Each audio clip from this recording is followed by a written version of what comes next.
अस्सलाम वालेकुम guys, welcome to developer end. आज से हम एक नई सीरीज़ की स्टार्ट करने वाले हैं जिसके अंदर हम बेसिकली माई एसक्यूएल यानी कि पीएचपी के अंदर डेटाबेस को कवर करेंगे। सो स्टार्ट करते हैं। इस सीरीज़ के अंदर हम किन किन टॉपिक्स को कवर करने वाले हैं वो मैं आपको बता देता हूँ। ये टॉपिक्स हैं जिनको हम कवर कर रहे होंगे स्टेप बाय स्टेप। तो आज का जो हमारा लेक्चर है उसके अंदर हम जिन चीज़ों को कवर करेंगे, बेसिकली हम आज कवर करने वाले हैं कनेक्ट डेटाबेस को और उसके बाद क्रेडिट को। सो स्टार्ट करते हैं। फर्स्ट ऑफ ऑल आपको मैं डेटाबेस का कॉन्सेप्ट बता दूं। पीएचपी के अंदर डेटाबेस जो है आप यूज़ करते हैं माई एसक्यूएल। माई एसक्यूएल एक ओपन सोर्स डेटाबेस है जिसको हम ईज़िली जो है यूज़ कर सकते हैं और इसको हम इन फ्यूचर एंड्रॉयड ऐप के अंदर भी ईज़िली जो है कनेक्ट कर सकते हैं। सो हम यहाँ से जो है लोकल होस्ट लिखते हैं PHP माई एडमिन। अगर आपकी पोर्ट चेंज है तो आप यहाँ पे 82 करके भी एंटर कर सकते हैं। सो यहाँ पे हम डेटाबेस बनाएंगे। ऑलरेडी मैंने कुछ बनाए हुए हैं बट हम न्यू डेटाबेस बनाएंगे। डेटाबेस पे आप जाते हैं और यहाँ पे आपने लिखा DB CRUD, ठीक है, जो भी आप नाम दे दें, DB CRUD कर देते हैं। सो एक डेटाबेस हमारे सामने बन जाएगा, ठीक है, ये बन चुका है। इसके अंदर हम एक टेबल क्रिएट करेंगे। टेबल का मेन पर्पज़ ये होता है कि हम इसके अंदर डेटा को स्टोर कर रहे होते हैं। मैं फ़िलहाल यहाँ पे 4 कॉलम ऐड करने वाला हूँ, ठीक है। आप अपने एंड पे रिक्वायरमेंट्स के हिसाब से डेटा यहाँ पे ऐड हो रहा होता है। सबसे पहला जो कॉलम है वो आपका EMP ID यानी एम्प्लॉई की ID होगी, ठीक है। इस टेबल में, हर टेबल में जो पहला कॉलम है वो ID होती है, क्योंकि जब हम किसी का डेटा स्टोर करते हैं तो उसकी हमें स्पेसिफिक यूनिक ID चाहिए होती है, ताकि इन फ्यूचर जब कभी उसकी कोई डेटा में चेंजिंग करनी हो, अपडेट करना हो या डिलीट करना हो, तो हम उसकी ID से जो है स्पेसिफिक टारगेट करें और उसको हम मॉडिफाई वगैरह कर सकें। यहाँ से हमने इसका डिपार्ट डिफ़ाइन किया और उसके बाद हमें यहाँ पे इसकी सैलरी मेंशन करेंगे। यहाँ पे हम वेयर कैरेक्टर यूज़ करने वाले हैं, ठीक है। ये बेसिकली एसक्यूएल की एक डेटा टाइप है जिसके अंदर हम स्ट्रिंग कैरेक्टर वगैरह जो भी हैं यूज़ कर रहे होते हैं, ठीक है। सो यहाँ हमें इंडेक्सिंग में पास करना होता है। यहाँ आप थोड़ा सा स्क्रॉल करें तो आपको यहाँ पे नज़र आएगा ऑटो इंक्रीमेंट और इंडेक्सिंग। इंडेक्सिंग हमें प्राइमरी की करनी होती है, ठीक है। इसका मेन फ़ायदा ये होता है कि आपकी जो ID हर बार यूनिक रिकॉर्ड ऐड होगा। सपोज टू 1 रिकॉर्ड ऐड हो चुका है तो दोबारा 1 रिकॉर्ड ऐड नहीं होगा, ठीक है, अनदर रिकॉर्ड ऐड होगा किसी नए ID के साथ। और ऑटो इंक्रीमेंट से क्या होगा, ID ऑटोमेटिक जनरेट हो रही होगी। इस पर चेक लगाना है, प्राइमरी की करना है और हम सेव कर देते हैं। तो ये हमारी एक बेसिक सा टेबल बन के आ जाएगा। इसका आप स्ट्रक्चर यहाँ से देख सकते हैं। बाय डिफ़ॉल्ट हमें एसक्यूएल जो हम क्यूरीज यूज़ करते हैं CRUD ऐप के अंदर, उसके अंदर 4 क्यूरीज हैं जो बड़ी कॉमन है, जो यूज़ हो रही होती हैं, इंसर्ट, अपडेट, डिलीट और सिलेक्ट, ठीक है। CRUD की फुल फॉर्म भी यही है, C for create, R for read, U for update और D फॉर डिलीट, ठीक है। तो ये क्यूरीज आप एसक्यूएल में जाएं। अगर आप बिल्कुल ही जिनको नहीं आइडिया डेटाबेस का, तो वो यहाँ उनको ये क्यूरीज मिल रही होती है, ठीक है। सिलेक्ट की क्यूरी मिल रही होती है, ठीक है, ये वाली क्यूरी कस्टम क्यूरी मिल रही होती है, इंसर्ट की क्यूरी है, अपडेट की है, डिलीट की है, ये तमाम क्यूरीज आपको मिल रही होती हैं। आप इजीली यहाँ पे उसको जो है सेटअप करके यूज़ कर सकते हैं, ठीक है। और यहाँ पे आप क्यूरी एग्जीक्यूट करके टेस्ट भी कर सकते हैं कि आया किसी क्यूरी में। लाइक मैं यहाँ पे जाता हूँ, मैंने ऐसे किया तो आप देखें ये एरर आ गया। तो हम अपनी क्यूरी को हैंड टू हैंड चेक भी कर सकते हैं कि हमारी क्यूरी चल रही है या नहीं चल रही, ठीक है। तो हम आते हैं अपने डेटाबेस को कनेक्ट करेंगे PHP में। हमने एक फ़ोल्डर htdoc के अंदर बनाया है, ठीक है। जिन लोगों को htdoc का भी नहीं पता तो वो मैं लिंक दे दूँगा, आप वहाँ से बेसिक PHP पहले कवर करें, उसके बेसिक कॉन्सेप्ट देख लें, htdoc क्या होता है, फाइलें कैसे सेव होती हैं, कॉल कैसे की जाती हैं, तो आपको आइडिया हो जाएगा। सो हम जाते हैं यहाँ पे, हमने htdoc के अंदर एक फ़ोल्डर बनाया था, मैं आपको दिखा भी देता हूँ। हम जाएंगे C के अंदर,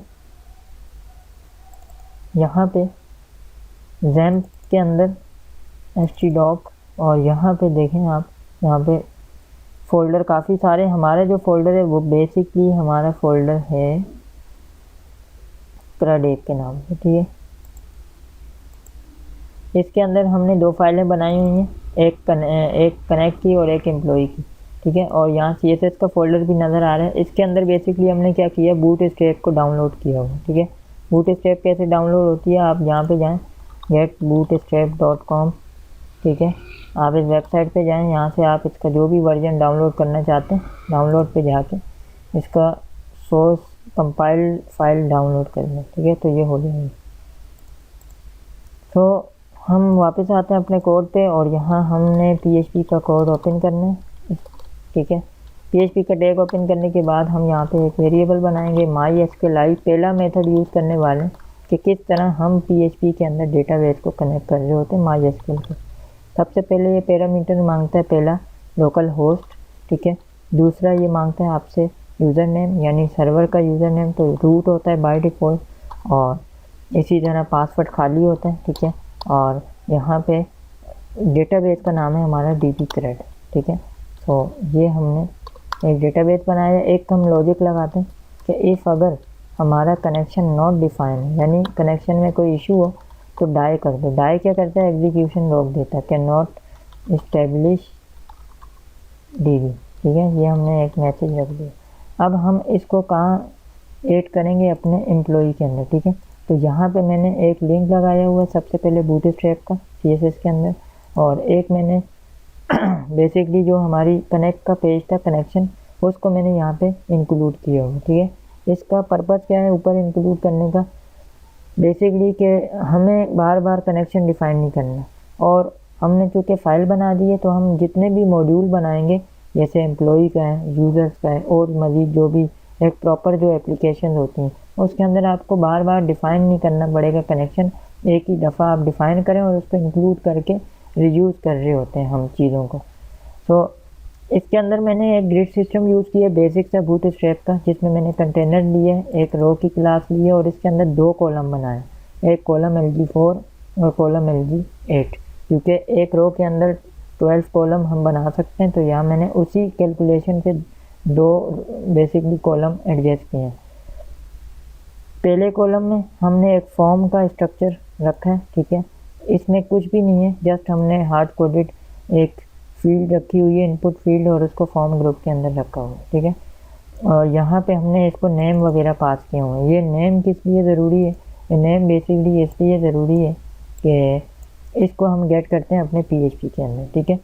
और यहाँ पे मैंने एक हिडन फील्ड भी रखी है, ये अभी इंसर्ट करते हुए काम नहीं आएगी, ये अपडेट करते हुए, डिलीट करते हुए हमें काम आएगी, ठीक है। तो हमने इसको गेट किया, ठीक है, यहाँ पे रखा हुआ है। फॉर्म के अंदर एक्शन हम डिफ़ाइन कर देते हैं employee.php, और मेथड क्या होता है पोस्ट, क्योंकि हम भेज रहे हैं, ठीक है। डिपार्ट का हमने एक इनपुट बनाई हुई है, और हमने सैलरी का एक इनपुट बनाया हुआ है, ठीक है। डिपार्ट का इनपुट है और सैलरी का इनपुट है, ठीक है। उन सब में हमने नेम पास किए, और बाकी हमने नॉर्मली वही प्लेस होल्डर और बाकी चीज़ें पास की हुई हैं, ठीक है। नीचे हमने 2 बटन बनाए हैं, एक ऐड का और एक अपडेट का, इनको भी हमने नेम पास किया है, ठीक है। उससे नीचे चलें, ये रो अगर हम बंद करें कॉलम, तो दूसरा जो कॉलम है उसमें हमने क्या किया हो, उसमें हमने टेबल का स्ट्रक्चर बनाया हो अपने अकॉर्डिंग टू डेटाबेस, ठीक है। तो हमने यहाँ पे टेबल का पूरा जो भी उसके बेसिकली कॉलम हैं उसके सीक्वेंस के हिसाब से हमने यहाँ पे TH वगैरह रखे हुए हैं। अभी TD नहीं रखा क्योंकि डेटा हम डायनामिक लाएंगे, तो इसलिए, ठीक है। मैं दिखा देता हूँ अभी इसकी लुक क्या आ रही है। हम जाते हैं अपनी CRUD 8 को कॉल करते हैं, तो ये इसकी स्टार्टिंग लुक आ रही है, ठीक है। अभी इसमें कोई कोड कुछ भी नहीं है। अब हम स्टेप बाय स्टेप काम शुरू करते हैं।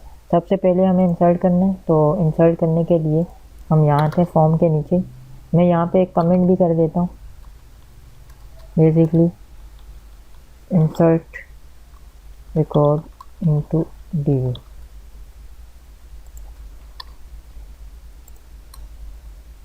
हमने PHP का टैग ओपन करना है, और यहाँ पे हम कुछ काम कर रहे होते हैं। इस सेट हम पोस्ट करेंगे, और बेसिकली हम बटन पे कंडीशन लगाएंगे, ठीक है। और यहाँ पे हम आके हमने नेम गेट किया, और हमने अपनी ये तमाम फील्ड गेट कर दी, ठीक है। सैलरी गेट कर दी, ये सब करने का मेन मकसद क्या है कि हमारा डेटा जब डेटाबेस में जाता है तो वो किसी न किसी वैल्यू के अंदर होल्ड होता है और देन जाता है, ठीक है। तो यहाँ पे हम एक एसक्यूएल का वेरिएबल बनाएंगे जिसमें क्यूरी होगी, और यहाँ हम उस क्यूरी को क्या करेंगे, एग्जीक्यूट करेंगे। पहला पैरामीटर कनेक्शन होगा, ठीक है, और दूसरा जो है वो बेसिकली क्यूरी हो, ठीक है। तो इस तरह हम अपनी क्यूरी एग्जीक्यूट कर रहे होते हैं, ठीक है। इसको भी अगर आप कंडीशन लगाना चाहते हैं तो आप यहाँ पे कंडीशन भी लगा सकते हैं, ठीक है। यहाँ पे मैंने कहा इको कर दो, स्किप का टैग चलाओ और यहाँ शो कर दो record inserted.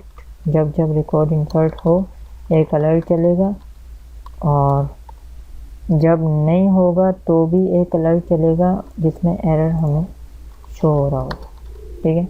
Record not inserted, ठीक है। यही सेम काम हमने करना है कॉपी, और नीचे हमने पेस्ट कर देना है। किस पर्पज़ के लिए, बेसिकली ये हमने यहाँ पे काम किया था इंसर्ट का, और अब हम काम करने वाले हैं अपडेट का, ठीक है। तो अपडेट के लिए भी हमने यहाँ पे अपडेट इनटू डेटाबेस, ठीक है। यहाँ पे अपडेट के लिए भी हम वैल्यूज़ गेट कर लेते हैं। इससे फ़ायदा ये होगा हमारा टाइम बच जाएगा, ठीक है। तो यहाँ पे EMP, क्योंकि किसी भी काम को करने का तरीका क्या है कि पहले आप उसकी जो एक स्ट्रक्चर बनाएं, फिर उसकी वैल्यू जो है वो गेट कर लें, देन फिर आप डेटाबेस और बाकी जो भी लॉजिक्स हैं वो लगानी है वो लगाएं। तो यहाँ पे हम EMP ID गेट करेंगे जो हिडन फील्ड, क्योंकि हमें बेसिकली अपडेट करते हुए चाहिए, तो हम अपडेट के अंदर आएंगे यहाँ पे, और यहाँ पे आके हम बेसिकली डिफ़ाइन करते हैं EMP ID, और यहाँ पे हम डिफ़ाइन करेंगे, ठीक है।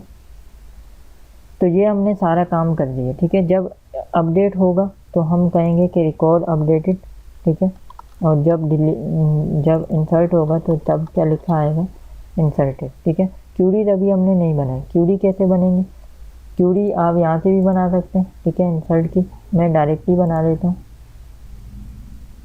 अगर आपको नहीं पता कैसे बनती है तो आप वहाँ से जाके बना सकते हैं। इंसर्ट इनटू एम्प्लॉई, हमने कहा नेम में नेम है, सैलरी है, नेम है, डिपार्ट है और सैलरी है। अब हमने EMP ID क्यों नहीं दी, क्योंकि वो ऑटो इंक्रीमेंट है, ठीक है। इसका पहला पैरामीटर, दूसरा और तीसरा, ठीक है।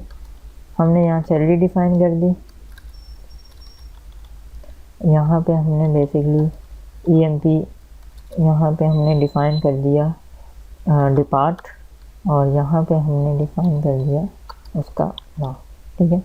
ये हमने एक क्यूरी इंसर्ट की कर दी, और सेम यहाँ नीचे आते हैं, यहाँ पे हम क्यूरी करेंगे अपडेट की, ठीक है। अपडेट की क्यूरी क्या होगी, अपडेट एम्प्लॉई का नाम टेबल यानी, और उसके बाद सेट करो कॉलम्स को नेम, उसके बाद हमने यहाँ पे लिखा depart comma depart comma salary, और वेयर किस लिए यूज होगा, from where EMP ID is equal to ये, ठीक है। अब वेयर किस लिए यूज होता है, वेयर बेसिकली ये चेक करता है कि आपका जो रिकॉर्ड है वो कहाँ से आ रहा है, ठीक है। अभी मैं आपको दिखा भी देता हूँ।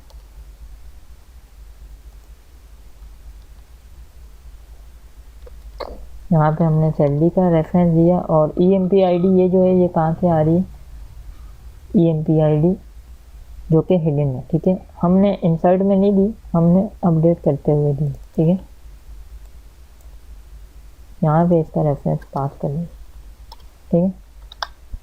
सो काम हमारा हो चुका है, और ऊपर हमने डेटाबेस को भी इंक्लूड किया हुआ है, तो तकरीबन सारी चीज़ें रेडी हैं।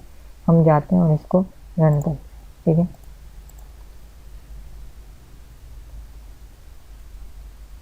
हमने यहाँ से पहला रिकॉर्ड ऐड किया, एक और इंसर्टेड, और हम आए अपने कोड पे, तो ये देखें रिकॉर्ड आ जाता है। ठीक है, अब हम यहाँ पे कोई और रिकॉर्ड ऐड करते हैं, निशान IT,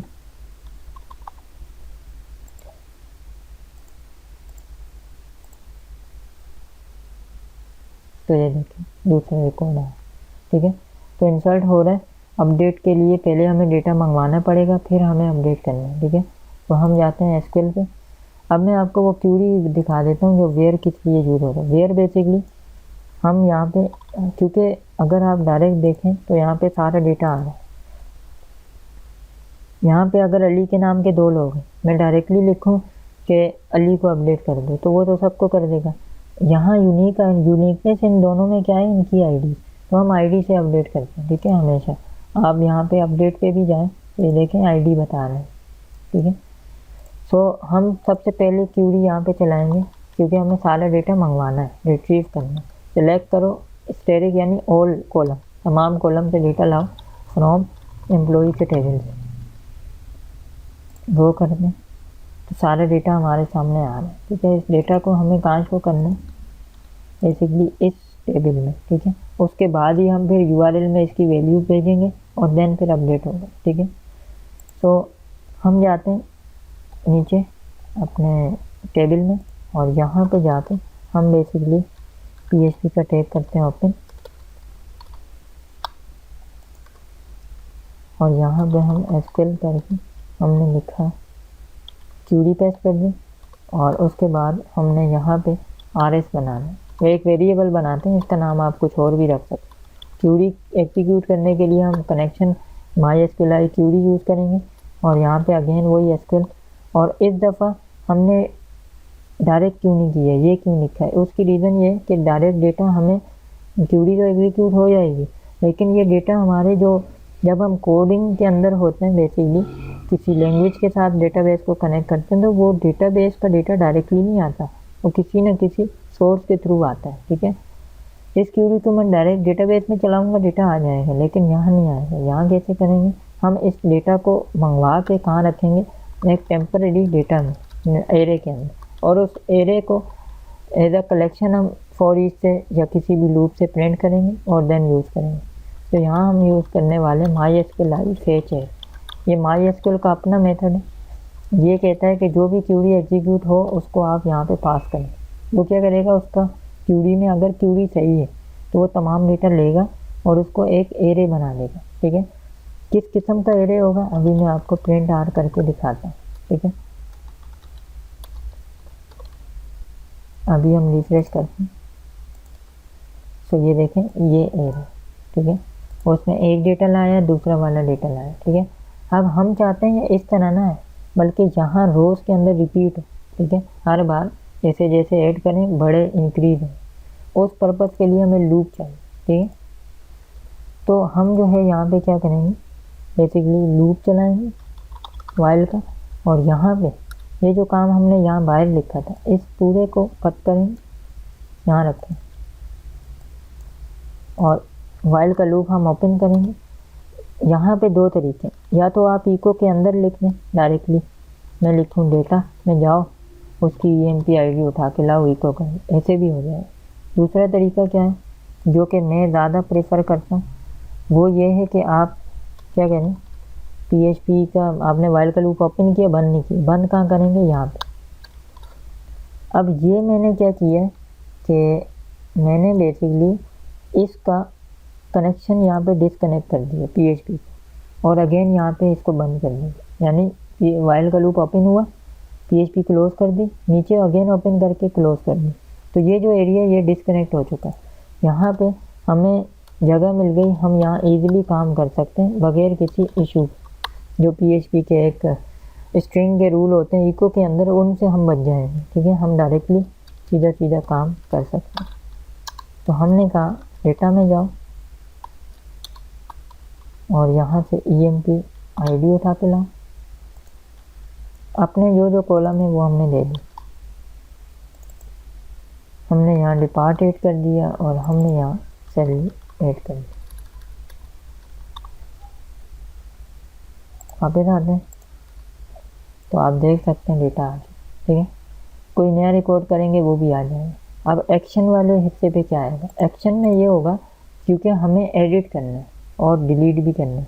एडिट करेंगे किसी स्पेसिफिक बंदे का रिकॉर्ड तो ही उसका डेटा यहाँ फिल होगा, यूआरएल के थ्रू आईडी जाएगी और यहाँ डेटा फिल होगा। देन फिर हम उसमें किसी का नाम चेंज करना हो, कुछ भी करना हो, वो हम यहाँ से अपडेट कर सकते हैं, ठीक है। तो उसके लिए हम अगेन टीडी और इस हिस्से को कट करते हैं। यहाँ पे हम बेसिकली क्या करने वाले हैं, हम एक एचरेफ बनाएंगे। यहाँ मैंने इसका कोड दिया एम्प्लॉई आईडी, एम्प्लॉई का पेज यहाँ पे मैंने लिखा आईडी इक्वल होगी किसके, बेसिकली डेटा के अंदर से जो ईएमटी आईडी आ रही है इसकी, ठीक है। अब ये क्या हो रहा है बेसिकली, ये अगर आप लोगों को नहीं पता तो ये बेसिकली पीएचपी के अंदर इसको कहते हैं गेट, ये यूआरएल के काम आता है, ठीक है। हमें अगर कभी कोई वैल्यू यूआरएल में भेजनी होती है तो हम इसका यूज़ कर रहे हो, ठीक है। यहाँ पे हम बूटस्ट्रैप की क्लास भी यूज़ कर लेते हैं, btn प्राइमरी, और यहाँ पे हम यूज़ कर लेते हैं btn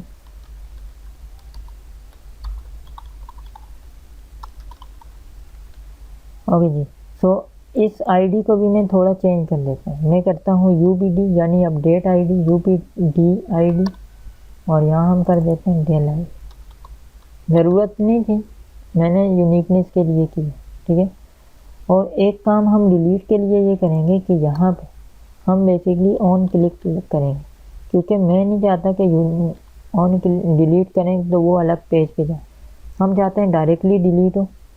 तो हम ऑन क्लिक का यहाँ पे मेथड इवेंट बेसिकली यूज़ करेंगे और इसके अंदर हम रिटर्न का फंक्शन जावास्क्रिप्ट का यूज़ करेंगे और इसमें कंफर्म मेथड यूज़ करने वाले। इसमें क्या कर सकते हैं हमने यहाँ पे मैसेज दिया आर यू श्योर, ठीक है। तो ये जो है रिटर्न कर देगा हमें मैसेज, ठीक है। फॉर एग्जांपल मैं आपको दिखाता हूँ, ये देख, ठीक है। सो वापस आते हैं। अब हमें इस आईडी को गेट करना है, ठीक है। इस आईडी को कैसे गेट करें और इसका फ़ायदा क्या था मैं वो भी दिखा दूँ। ये देखें, इस पर एडिट करते हैं, ये यूआरएल में डेटा लेकर गए और आईडी ला रहे हैं, जिस पे क्लिक करें उसी की आईडी ला रहे हैं, ठीक है। तो ये आईडी को हम गेट करेंगे और यहाँ पे डेटा फिल करेंगे ताकि हम अपडेट कर सकें। तो इसको हम कहाँ गेट करेंगे, ऊपर टॉप पे क्यों, क्योंकि हमें फॉर्म के अंदर वैल्यूज़ में डेटा चाहिए, जब तो वो डेटा शो होगा, ठीक है। तो हम आते हैं ऊपर, कंटेनर से भी ऊपर ही आ जाते हैं। यहाँ पे मैं डायरेक्टली पीएचपी का टैग करता हूँ ओपन, और यहाँ पे मैं एक वेरिएबल बनाता हूँ आईडी का, या यूबीडी आईडी कर देता हूँ, गेट यूज़ करने वाला, ठीक है। इसको अगर हम इको भी करें तो आपको शो हो रहा होगा हर बार एक आईडी गेट कर जाएगा, जो हम यहाँ क्लिक कर रहे हैं उसी की आईडी गेट करनी, ये देखिए। अब हमें इसको क्यूरी के अंदर रखना है तो हम नीचे आते हैं, ये जो हमने प्रोसेस किया था ये पूरा प्रोसेस आपने कर देना कॉपी, और ऊपर आना है क्योंकि मंगवाने का प्रोसेस भी यही होगा। सिर्फ अब हम क्या कर रहे हैं, सारा डेटा हमें नहीं चाहिए, हमें चाहिए लूप भी नहीं चाहिए, हमें जस्ट डेटा ये करना है आईडी के बेस पे चाहिए। तो हम यहाँ वेयर का क्लाउड लगाएंगे, emp ID is equal to ubd ID, ठीक है। तो ये सारा डेटा इसके बेस पे आएगा, ठीक है। इसको भी अगर आप प्रिंट आउट करके चेक करें तो अब जो डेटा शो होगा वो बेसिकली कुछ यूनिक होगा। मैं इसका नाम चेंज कर देता हूँ, मैं करता हूँ यूबीडी डेटा, यूपी डेटा, ठीक है।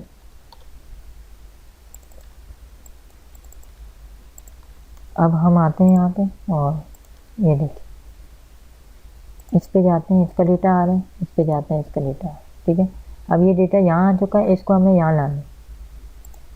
हम क्या करेंगे, इसको यूज़ करने वाले वैल्यूज़ में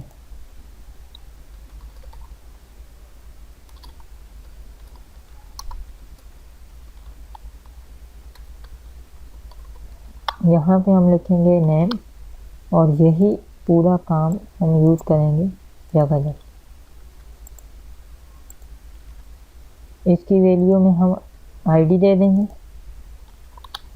हिडन फील्ड में, और इसकी वैल्यू में हम पास कर देंगे डिपार्ट, और इसकी वैल्यू में हम पास कर देंगे सैलरी। और ये हिट किससे होगा? इस अपडेट से, ठीक है, जो कि हमने ऑलरेडी नीचे गेट किया हुआ है। EMB ID भी ये काम हम पहले ही कर चुके थे, क्यूरी वगैरह लगा चुके थे। अब सिंपली हम चेक करते हैं कि हमारा काम हो रहा है या नहीं हो रहा। अब अगर मैं डायरेक्ट चलाऊँ तो आपको एक एरर भी मिलेगा यहाँ पे, ये देखें, वो कह रहे हैं UVD ID नहीं मिल रही, और एरर बिल्कुल ठीक है। ये बेसिकली ये वार्निंग है, ठीक है, ये आप देख सकते हैं, ये वार्निंग है, ये एरर नहीं है। एरर से आपका जो बिल्कुल जो एप्लीकेशन है ना वो रुक जाती है, ठीक है। तो वार्निंग को रिजॉल्व करने के दो तरीके। एक तरीका ये कि मैं क्या करूँ, ऊपर आऊँ, ये इसलिए आ रही है, ये कह रहा है कि आपने गेट तो कर दी ये ID, बट अभी तो ये ID में ये मतलब इसमें डेटा है ही नहीं, क्योंकि ये तो URL से आ रही थी, इस पेज पे तो कहीं है नहीं, तो इसलिए उसको नहीं मिल रही। जब क्लिक करते हैं तब तो एरर नहीं है, लेकिन जब हटाते हैं URL से तब एरर आ रहा है।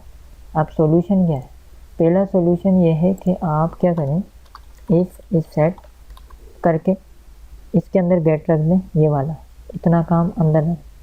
इससे ये इशू तो रिजॉल्व हो जाएगा, लेकिन इसका जो नुकसान होगा वो ये होगा कि ये जो फॉर्म है, इस सेट का मतलब ये है कि जब क्लिक होगा तो फॉर्म शो होगा, वरना डायरेक्ट इंसर्ट का फॉर्म भी शो नहीं होगा। फिर आपको क्या करना पड़ेगा, उसके इफ वाले ब्लॉक में इस फॉर्म को रखना पड़ेगा, जो कि सिंपल होगा विदाउट वैल्यूज़ के, और एल्स में आपको मतलब जब इसके अंदर वैल्यूज़ के साथ रखना पड़ेगा, और एल्स के अंदर विदाउट वैल्यूज़ के सिंपल फॉर्म रखना पड़ेगा, ताकि कोई क्लिक करे तो उसको बाय डिफ़ॉल्ट कोई नहीं करता तो उसको शो हो, और अगर कोई करता है तो वो इस तरह शो, ठीक है। तो ये चीज़ जो है आप यहाँ पे कर सकते हैं। और दूसरा क्या कर सकते हैं, आप ये कर सकते हैं एरर रिपोर्टिंग 0। इससे ये होता है कि जो नीचे वार्निंग है वो बेसिकली हाइड हो जाती है, ठीक है। और इस सीको को भी हम हटा देते हैं, जिसे हम जस्ट टेस्टिंग कर रहे थे। ये प्रिंट डेटा भी कमेंट कर देते हैं। वापस आते हैं, अब देखें एरर नहीं, एडिट करते हैं, डेटा आ रहा है, ठीक है। अब हमें अपडेट करना है। मैं क्या करता हूँ, अब IT की जगह अकाउंट करता हूँ, अपडेट करता हूँ, निशान के साथ हम नाम चेंज करते हैं, और इसकी सैलरी भी ये कर लें, अपडेट करते हैं। तो आप देख सकते हैं ये कोड अपडेट हो चुका है, इंसर्ट भी हो रहा है, अपडेट भी हो रहा है, ठीक है। आखिरी चीज़ है डिलीट। इसके लिए क्या करें, इसके लिए हमने URL में जो नीचे डेल यूज़ किया है, इसको यूज़ करेंगे डेल ID, ठीक है। तो प्रोसेस इसका भी सेम है, ये वाला। यहाँ से हम करेंगे इतना हिस्सा कॉपी, और हम क्या करेंगे बेसिकली यहीं पे पेस्ट कर देते हैं, या यहाँ पेस्ट कर यहीं पे कर देते हैं, कोई इशू नहीं। हम करेंगे डेल ID, और यहाँ पे हम करेंगे डेल ID। क्यूरी चेंज होगी, वेयर से पहले हम लिखेंगे delete from employee where ID, ठीक है। आपको डिलीट की क्यूरी भी नहीं पता तो आप यहाँ जाएं, आपको यहाँ से मिल जाएगा, ठीक है। Delete from employee where ID, ठीक है। सो इसका मतलब चूँकि हम एक ही ब्लॉक में PHP के, तो हम यहाँ पे इसके साथ 2 कर देते हैं, 2 कर देते हैं, ठीक है।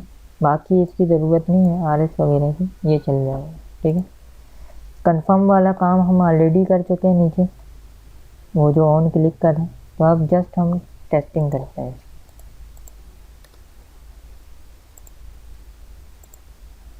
ठीक है। एक न्यू रिकॉर्ड ऐड करते हैं, अगेन निशान को ही कर देते हैं,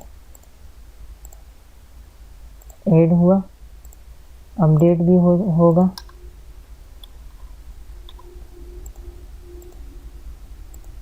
और डिलीट भी होगा, और ये तमाम डेटा आपका डेटाबेस में भी जा रहा है, ठीक है। यहाँ आप देख सकते हैं, यहाँ एम्प्लॉई के अंदर डेटा। तो होपफुली आपको एक बेसिक क्रड ऐप का कॉन्सेप्ट समझ आ गया होगा। ये बहुत ही इम्पोर्टेंट ऐप होती है हर प्रोग्रामिंग लैंग्वेज के अंदर। एज अ बिगिनर सबके लिए ज़रूरी है कि अगर वो डेटाबेस के साथ काम करना चाहते हैं तो उनको क्रड ऐप आनी चाहिए। इसकी प्रैक्टिस करें। कोई भी कन्फ्यूजन हो कमेंट करके ज़रूर पूछें। अगर आपको वीडियो पसंद आई है तो इस वीडियो को लाइक करें, शेयर करें, और अगर आप चैनल पे नए हैं तो चैनल को सब्सक्राइब करें, बेल का आइकन प्रेस करें ताकि तमाम लेटेस्ट वीडियोज़ आप तक पहुँचती रहे। मिलते हैं नेक्स्ट वीडियो में किसी नए टॉपिक के साथ। तब तक के लिए अल्लाह हाफ़िज़।